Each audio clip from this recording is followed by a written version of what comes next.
What's up, fellow lords of gaming, and welcome back to the channel. We're jumping in with some first Descendant content, specifically going over the patch notes for Hotfix 1.0.2 that just dropped today. So make sure you load that because there is some goodies inside here. So let's jump in real quick. So number one, the biggest thing of them all, which came inside here, at least I guess from a certain perspective is the biggest thing in there, is the addition now, so that way you can do the public operations, or these missions, the infiltrations and so forth. You ain't gotta find a party inside the Discord anymore, guys. Jump in, and hardcore matchmaking has been added to the infiltration operations. So all you got to do is basically load in, and you'll be getting that. So take a look at that. They also removed the sequential type immunity spheres from monsters, so they've been changed. So if you remember, if you were playing any of the bosses inside some of the dungeon stages in the latter part of the maps, White Gulch and stuff like that, those bosses essentially had spheres where they would spawn like maybe 5 spheres, and in order to complete the goddamn mission, you had to shoot the spheres in the order that they basically appeared, which was just annoying as hell in the first place. I remember spending one time on one mission for that for probably about a good like 4 minutes trying to figure out what the hell was going on. The sphere thing is annoying as hell in the first place. They need to just remove that altogether, but they're leaving it in there, even though they do say inside their comments that they do acknowledge that the community is concerned about the monotonous nature of some of those bosses, and they're gonna make efforts basically to improve them. What efforts, I have no clue. So we'll have to see what's going on with that. They've noted that the pattern involving the breaking spheres in specific order is basically, it's not appropriate for public matchmaking. I don't think it's not appropriate for public matchmaking. It's just not appropriate at all, and it's really weird. It just doesn't belong any way, shape, form, or way. I don't know how to like tell the devs that in any other way, shape, form, or possible, but it's just not worth it. They also commented on the efficiency of getting material drops. So they increased the quantity that rare basic materials drop from encrypted vaults. So like elite Vulgus that are appearing in field missions, mission operations, they're also going to drop those now too, just at a lower rate. So like, they're basically making that for those of us who prefer monster. I don't know why they don't have this in general. Like this locking stuff behind the vault is a cool thing, except the way these encrypted vaults work, nobody's necessarily a real big fan of them, especially since like the biggest effort to go after those vaults requires you to unlock Enzo and then go into the it's a whole thing, guys. I'm not a whole fan of them myself. It's one of those pieces of contents that I'm just like, yeah, you guys have put too much thought into this instead of it just being a simple play. So they also reduced the time from 2 90-second to 2 60-second occupations from the Kingston Vulgus data transmission hacking missions. So I don't think anybody's necessarily excited about that. And they improved the Battle Pass supply shop's button visibility by redesigning it in the format of the bonus shop manner. I don't really, whatever. So they also are saying that you can also now get season limited skins for free from the battle supply shop. All you got to do is complete the preseason challenges to claim your special skins. So I have to see what that looks like. They updated the library window from closing when the map is open. They approved the duration of party invitation messages as well.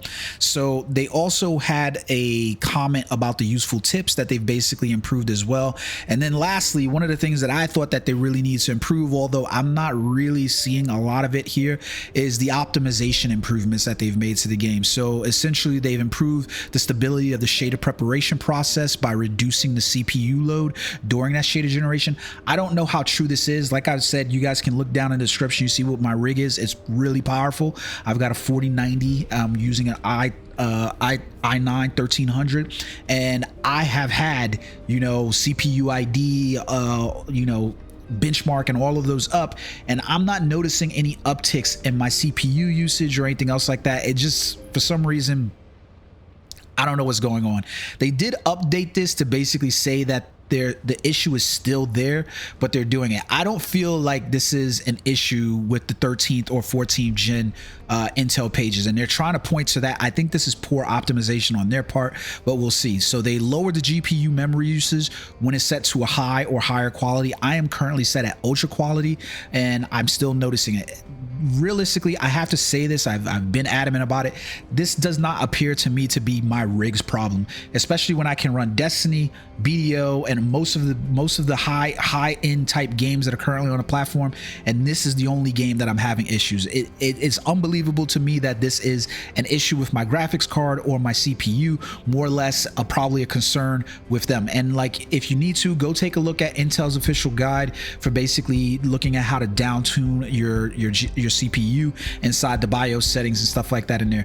Realistically, I've got an ASUS inside there, and I've used Intel's and the motherboard, and there's been patches updated to fix this, so I'm at the standards for what Intel's tuning utility basically tells you the CPU should be at. Not noticing what the problem. So they said they fixed the issue where shadows were intermittently displayed, so there should be a couple of fixes there for the frame limits and so forth like that. I don't know necessarily. I don't know that necessarily those necessarily things that's there. So they did talk about, and this is a really big thing. Last thing, sorry guys, I know the last thing I said was the last thing. This is a really big thing, and I'm really happy about this, to be perfectly honest, is that they added additional comment about the possibility that there were going to be nerfs to the Tamer, which is the bar none game. Bar for bar is the best weapon in the game, and if you're having troubles completing content, go and get that gun. And then they talked about Glaze infinite magazine builds. Listen, I'm going to read to you word for word what they said, because this is really good. This meta is very strong, but since it is within the scope of what the dev team has planned, there are no immediate plans to do anything to nerf this. In addition, some weapons are more powerful than Tamer, and there are a variety of character builds that rival Glaze infinite magazine. So please fully enjoy them. We've been looking forward to seeing Descendants use creative builds to take down powerful Colossi swiftly, so we're quite delighted to see this in action now. We are well aware that as many Descendants begin farming in earnest, various discussions are taking place regarding drop rates. There is no viable drop rate system in the variable drop rate system in the first Descendant. We are using the fixed rates displayed in the game. The dev team has reviewed the acquisition rates across all servers and confirmed that they are dropping according to the rates we displayed. We are currently working on various measures to ensure the community can trust the dev team, such as disclosing item drop amounts for each content, and we also prepare ways to improve the farming experience. The first Descendant will continue to communicate transparently and honestly. Great statement. That's all that needed to be said. That's all that's needed, and they've given us a clear path and direction to how they handle this. I love the fact that we're not getting any nerfs to weapons that they put in the game, that we are using how they intended them to be used. So continue to use your Tamers, continue to use your Glaze, battle out, help out your fellow Descendants, and knock those Colossi out and just get rewards as you can. Will these things change where they might see a nerf later on or whatever? Possibly. Will they upgrade the terms of how these bosses are and their limits? Maybe. But for now, you're playing the game the way they intended to play the game, and it's nice to see these, because you usually get a lot of negativity surrounded by nerfs to items that the dev people put inside the game. Will it make content easier? I can tell you for sure it has made content easier for me by unlocking the Tamer.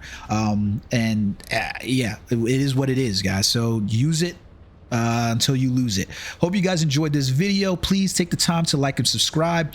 Until next time, guys. Peace.